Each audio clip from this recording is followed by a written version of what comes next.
বিদেশৰ বুকুত ভোগালীৰ ভোগ আমেৰিকাৰ চিকাগোত ভোগালীৰ উৎসাহ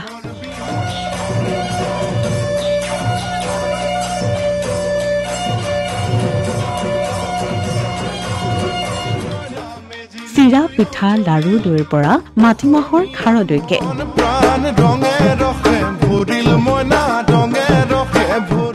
বিদেশত থাকিও অসমীয়া খাদ্য সম্ভাৰৰ জুতি ললে প্ৰবাসী অসমীয়াই আমেৰিকাৰ চিকাগোত ভোগালীৰ উৎসাহ কেৱল অসমতেই নহয় বিদেশৰ বুকুত প্ৰবাসী অসমীয়াই পালন কৰিছে ভোগৰ উৎসৱ ভোগালী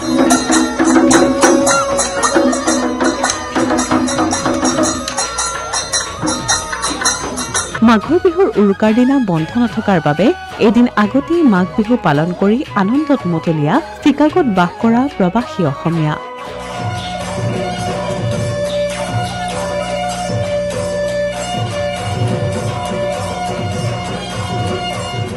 চিৰা পিঠা লাৰু দৈ আখৈ মুড়ি সকলো অসমীয়া খাদ্য সম্ভাৰেৰে সকলোৱে নিজ মাতৃভূমিৰ পৰা শত যোজন দূৰত উপভোগ কৰিলে ভোগৰ উৎসৱ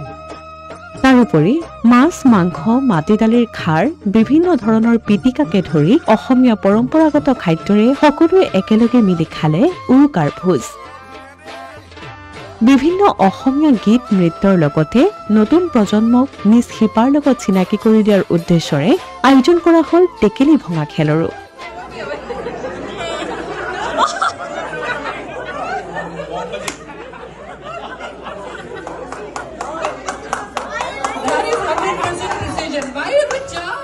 চিকাগোত সকলোৱে একত্ৰিত হৈ এইবাৰ দ্বিতীয়বাৰৰ বাবে সমূহীয়াভাৱে উদযাপন কৰিছে মাঘ বিহু মাঘ বিহুৰ এই অনুষ্ঠানত ভাৰতীয় বাণিজ্যিক দূতাবাসৰ কনচুল জেনেৰেল সোমনাথ ঘোষ উপস্থিত থাকে অনুষ্ঠানৰ শেষত সকলোৱে মুকলি বিহুত অংশ লৈ হেঁপাহৰ বিহুটিত নাচিলে কঁকাল ভাঙি বহু যোজন দূৰত থাকিও নিজৰ শিপা নাপাহৰা এইসকল অসমীয়াৰ প্ৰচেষ্টাক শলাগিছে সকলোৱে অসমীয়া প্ৰতিদিন ডিজিটেল ডেস্ক